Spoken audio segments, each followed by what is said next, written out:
Good morning, everybody. We are going through Mark 11 today, but today I have a special guest. We have a longtime friend, Lisa Furlong, here with us. I need to unmute you. Here we go. I can hear you now. How are you doing, Good Lisa? morning. Good I'm doing morning. good. Good morning. We have been longtime friends. Well, Sue has been a longtime friend with Lisa even Yeah. before Sue met me. Well, in fact, you guys went to school when you guys were really young, and then your friendship Yeah. really took it off when you guys both got into the Word a lot more Mm-hmm. at church. And then Yeah. you are married to Dan. How long has it been now? I think we're coming up to 28 years. 28 years. I Wow, think so. somewhere around there, I'm give, probably wrong, give or but who take. knows? Feels like 28. Yeah, and then you guys came up to Canada for our wedding. You guys were in our wedding party, Yeah. and we just and we also got to spend quite a bit of time with you guys when we lived in and out of New York for a few years. And our boys are the same age, or your younger kids, because you guys have four kids, two older ones and two the same age as our boys. So Yeah, and it was such a great time. We oh miss you yeah. dearly. Miss you guys dearly. Yep. And Eli absolutely loves you guys. He always talks about you guys. He always wants to go to your house.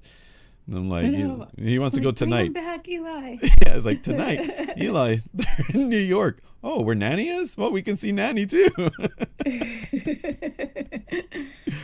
So, That's awesome. yeah. So. So, yeah, we're so glad that you can be here on this show. We've talked about this, you being able to be here and share some words. So, Yeah, so we're excited. We get to listen to you. We listen to you every day, me and the boys, as we're getting ready for school. And we talk about, all right, what did you like that Uncle Phil said this morning? And it's been awesome. So it's cool. exciting to be here. Yeah.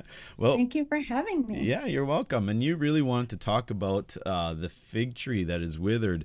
And so we'll get to that. But first, we're going to start on the triumphal entry. And so let's get started on that. I'm going to zoom in here into that portion. All right, so the triumphal entry. We looked at this. I got to, for some reason that keeps coming up. All right. And my little thing here is also showing up. Let me get rid of that. Okay. So in with the triumphal entry, we talked about this in Matthew 21, but let's go through it here again. When they drew near Jerusalem, Bethphage and Bethany on the Mount of Olives, he sent two of his disciples, and this is really cool because the two disciples that we see when he sent them, this is what we call a gift of the Spirit, which is the word of knowledge. There's some commentaries that talk about having the ability to that Jesus set this up with the owner of the donkey and its colt, or its fawn, but there is no indication of that at all. This is probably more of just the word of knowledge that Jesus had and said, hey, if you go into the village, you're going to see a donkey, so take it, and if they ask you, just tell it it's for the Lord. And so this is incredible because that's a miracle in itself, just to be able to have that knowledge and to have it exactly as it said, to fulfill that prophecy from Zechariah. And so then the disciples do that. They go down, and some of those who stood there, when they're grabbing, they saw exactly what Jesus said. They saw the colt and the donkey and its fawn, and so they started taking it, and those standing around said, hey, what are you doing loosing that colt? And so they spoke to them just as Jesus had commanded, and they said, well, the Lord needs of it. Now, this must be people who, probably love Jesus, because we see that everywhere he's drawing crowds and everybody's Yeah. talking about him. And as we're going to see as he goes into Jerusalem, that people are just absolutely enthralled with him and they start worshiping him. And so I bet you these guys had a story to tell for years and years. Hey, that was our donkey. You remember that? What took place? So then Jesus sat on the colt, they brought the colt to Jesus and threw their clothes on it, and he sat on it. And many spread their clothes on the road, and others cut down leafy branches. And then they went, and they cried out, saying, Hosanna, blessed is he who comes in the name of the Lord. Now, in Matthew 21, when we talked about this, Hosanna means it's save us, pretty much is what it is here. Or grant us salvation is actually the definition of Hosanna. And what they say here is they're thinking that Jesus is coming to conquer Jerusalem, right? They think that Jesus is coming. It's now the time that he's going to take over the Romans. And so they're saying this in this perspective: save us, like, hey, grant us this salvation from the tyranny that's taking place. And they even say Hosanna in the highest, which means grant us salvation to the heavens from the heavens on the highest is what they're really saying. And so then this fulfilled a lot of that. But it's kind of interesting. I want to just say a few things, because even the rabbis, they were expecting. So this is prophesied in Zechariah 9. But the rabbis thought that, okay, Zechariah 9 says that he's coming lowly. But Israel had this thought that he'll come lowly in the time that Israel is not doing well. But let's say they're in a point of strength, then he's going to come conquering like on a war horse. And so even though Zechariah said he's coming on a colt, it's interesting that they just couldn't fit that in their narrative, because they thought more of on a war horse, that he's coming like to conquer, and he's going to be like a Roman, a Roman conqueror. Yeah, like coming after he's just had a crazy battle. And so that's what they're expecting, and it's just not happening this way. And so it's not fulfilling their picture of what they see Jesus as, right? And so, but I really like that about Hosanna. It's grant us salvation. They have no clue that they're saying grant us salvation. They think it's save us from the Romans. But meanwhile, the truth is Jesus is saving them, and they have no clue what's about to take place. He's saving them from the chains of being, hostaged. Like, they're hostages. And we're all hostages, and they have no clue that that Jesus is being the ransom, because we're all hostages to the enemy, and he's coming to save us from that. And so I like that perspective. This is something that I really appreciate. And so now we're going into the fig tree. And so I know you have got an incredible word about the fig tree, so I give it to you. Go ahead. Okay, so it says, now the next day. Thanks, I gotta put my glasses on. When he came out from Bethany, he was hungry, and seeing from afar a fig tree having leaves, he went to see if perhaps he would find something on it. When he came to it, he found nothing but leaves, for it was not the season for figs. And in response, Jesus said to it, let no one eat fruit from you ever again. And his disciples heard it. That was something that's always been I was always very interested in, why would Jesus, knowing that it was too early for the figs to come out, why would he even go look, right? Because you would think he would know it's not the figs time. But I was studying the fig tree, and it has 3 different crops. It's actually called the forever bearing tree, because it constantly is bearing fruit during its growth season. Yeah. And what's interesting about the fig tree is that the first crop, called the Breyer crop, it comes out first. It's the first part to mature, and the fruit comes out before the leaf. So in a regular fruit-bearing tree, the leaf comes and then you get the fruit, like an apple tree. Yeah. But in a fig tree, it's always the fruit first and the leaf follows. And early in the spring is when you get the most ripest fig, the sweetest fig. But then later in the late summer and early fall, you get more figs, right? So at some point, in order for him to see the leaves, there had to be fruit, because the way the fig tree grows is right where the shoot takes off, the leaf shoot takes off, right in that crevice right there is where the fig grows. So you technically couldn't have leaves without first having figs. So So I found it, it's like kind of but like false advertising. yes. Yeah. Hmm. It was kind of, it's really hypocritical because the fig tree should have fruit. So he goes and he pulls back the leaves and there's no fruit there. And it made me think of, I thought at first of Jeremiah. I'm going to just read it real fast, if that's okay. Yep. Jeremiah 17:8. It says, "For he shall be like a tree planted by the waters, which spread out its roots by the river, and will not fear when heat comes, but its leaf will be green. It will not be anxious in the year of drought, nor will cease from yielding fruit." Like that's a representative of us, right? We're supposed to be like that tree planted by streams of living water, bearing fruit all the time. Yeah. And our fruit should never cease. And then it made me think back to John 15:5-8. Well, in verse 5, it says, "He who abides in me and I in him bears much fruit, for without me you can do nothing. If anyone does not abide in me, he is cast out as a branch and withered, and they gather them and throw them into the fire to be burned."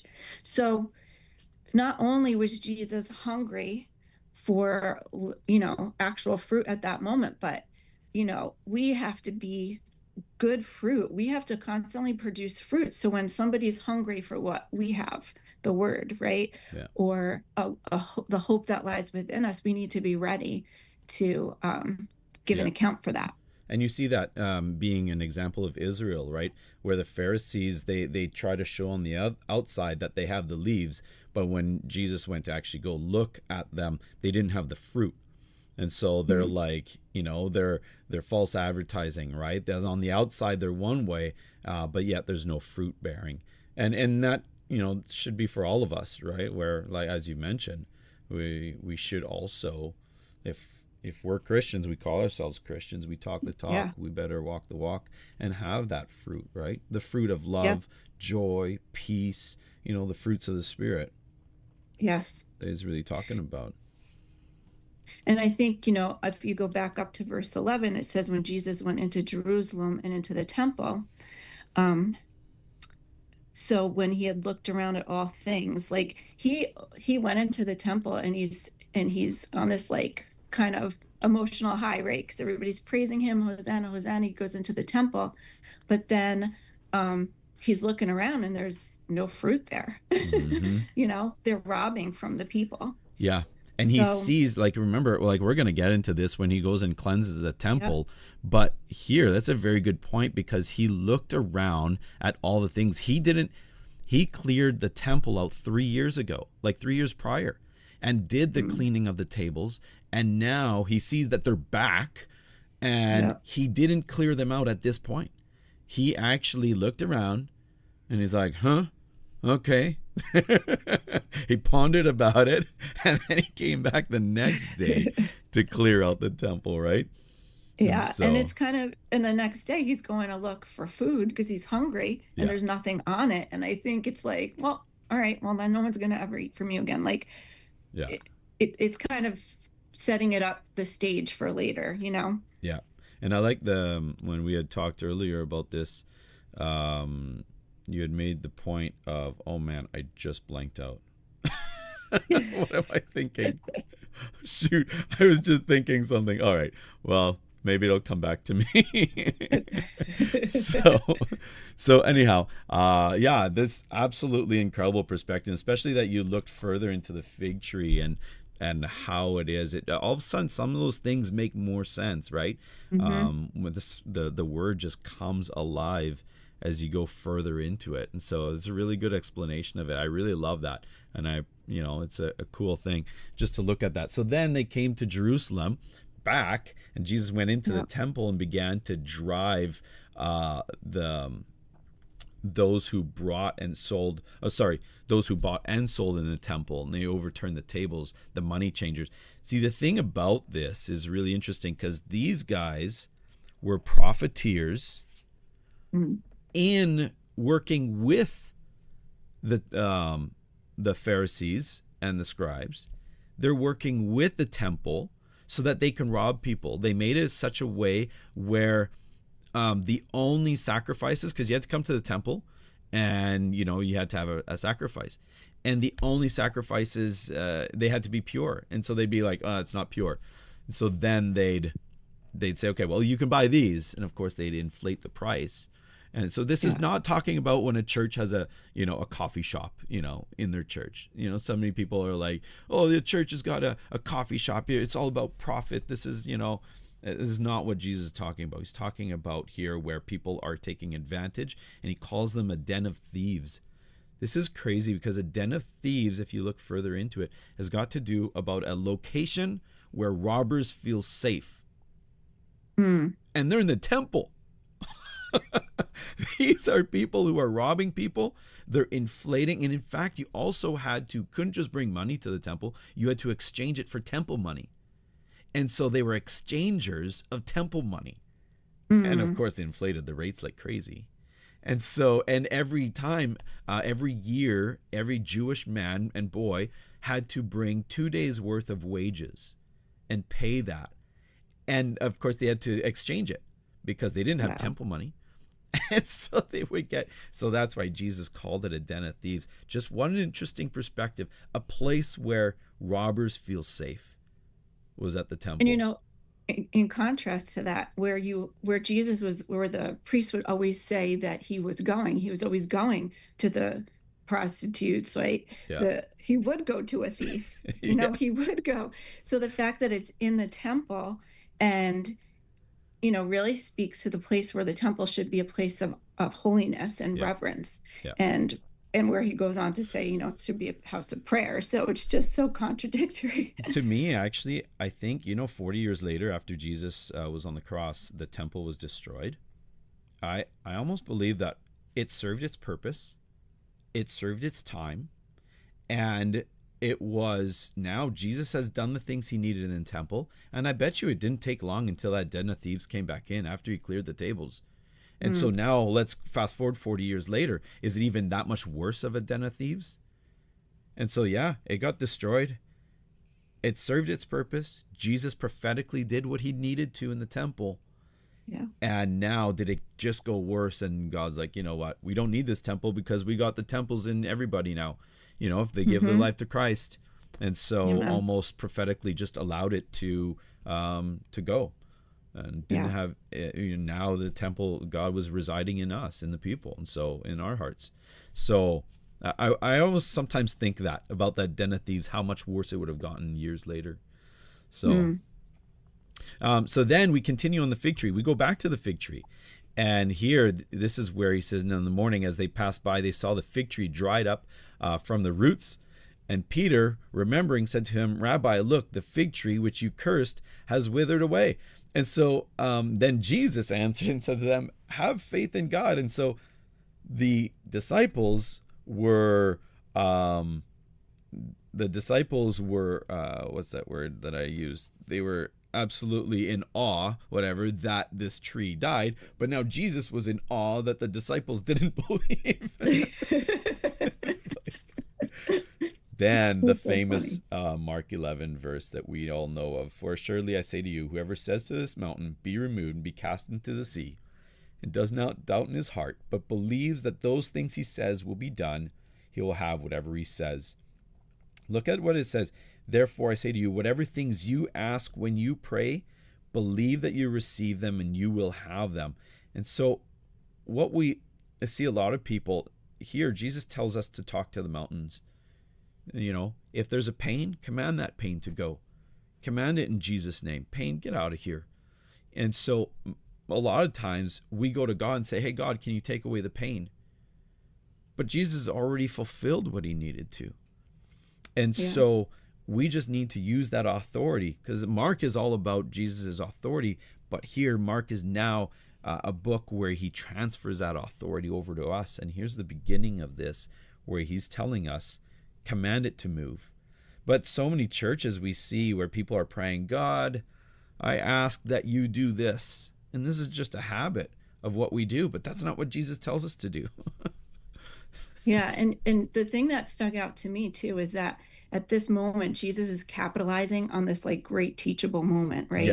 To really teach them how to take authority in the spiritual, so it impacts the natural. Yeah. And so if we go back to John 15:16, it says, "You did not choose me, but I chose you and appointed you that you should go and bear fruit, and your fruit shall remain, that whatever you ask in my name, he may give you." So it goes back to that whole idea of bearing fruit. When we're fruit bearing, then because it speaks to the intimacy that we have with Christ, right? It speaks to our love for him. Like we're commanded to love God, right, with our heart, with all our heart, our mind, our soul, and our strength, and to love our neighbor as ourselves. And it speaks to that intimacy, that relationship. So when you have that relationship, you're able to bear fruit. And when you're able to bear fruit, then you should be able to ask anything in God's name, and it will be done. So it speaks to the authority is coupled with love, right? It's love of the one who has given you the authority. It's the love of Christ, right? And so that's such a teachable moment for them to see that the tree is withering from the root, like not from the leaf. Like when it gets to be fall, it's the leaf first that you see dying, and then but it's from the bottom up. It's like from the inside you're dying. Without Christ, from the inside you're dead, right? You have nothing speaking to your roots. You have no root there. And and we're running out of time here, so I'll just kind of quickly finish up here with some of the things, and if you have something to share, absolutely. But here we have the forgiveness and prayer. We see in Matthew, especially in Matthew, where he tells us how to pray in Matthew 6:9-14. He says, "In this way pray," but then he finishes with forgiveness, and then in verse 14 he says, he after the prayer is done, then he really emphasizes on forgiveness. And this is quite an interesting thing, right? Whenever you stand praying, if you have anything against anyone, forgive them, that your Father in heaven may also forgive you your trespasses. I just encourage people all the time, as much as possible, when you're praying, include that in your prayers. God, is there somebody that I need to forgive? Whether it be from today or yesterday, or whether it be from 10 years ago, just to help us. Be attentive about this, and it helps our heart. And then Jesus' authority questioned. So then they came again to Jerusalem, and as he was walking in the temple, the chief priests, the scribes, the elders came to him, and they're like, "By what authority are you doing these things?" What did he mean? Well, like flipping the tables. They were mad that he flipped the tables because their profits are going. So they were angry. Like, by what authority? And I love this. But Jesus answered and said to them, "Okay, I'll ask you one question. Answer me. And I will tell you by what authority I do these things, if you tell me the answer." He says, "The baptism of John, was it from heaven or from man? Answer me." And they reasoned among themselves, they're like, "Oh, shoot, we're stuck here." Because if we say from heaven, then he'll say, "Okay, then why don't you believe in him?" And here's the crazy thing. If they say from heaven that John the Baptist did these things, John the Baptist said that Jesus was the Christ, the Messiah. And so then they would have to acknowledge that he was telling the truth, and that he's telling the truth about Jesus. And so like, shoot, we're in trouble. But if we say that, from man, then they feared. Jesus snagged them by the fear of man. They had this fear of man, and he snagged them by that. And so they were here, and so they couldn't answer. They're like, "We don't know." And Jesus answered them and said, "All right, then neither will I tell you what authority I do these things. Suck it up." I love that. That's like so funny to me. It was like, fine, if you don't tell me, I'm not telling you. And he knew he can trap them, right? He knew that he could get them. So funny. So but it also speaks to like, he knows the motive of their heart, right? So like we don't have to always answer somebody if they're trying to trap us. Yeah, exactly. Yeah, Jesus was masterful at that. He was the best at this. Yeah. So, well, we are I'm so thankful that you're able to come on and share about that fig tree and just the lessons you learned about that. It's so awesome just to be able to hear it, and also from that it comes from the roots, comes from our hearts, right? And that's where death and life comes, is what we feed into our hearts. But that was actually the only destructive miracle that Jesus did. Wow. Everything else was, healing and everything, but this was one, but it was talking about Israel, pretty much. Mm. And you know, all of us, if we're not careful, where we try to put a facade on, and but yet we don't walk with the fruit. So Yeah. well, thank you so much. I'm so glad that we're able to do this, and maybe we Yeah, can do it thank you again. for having me.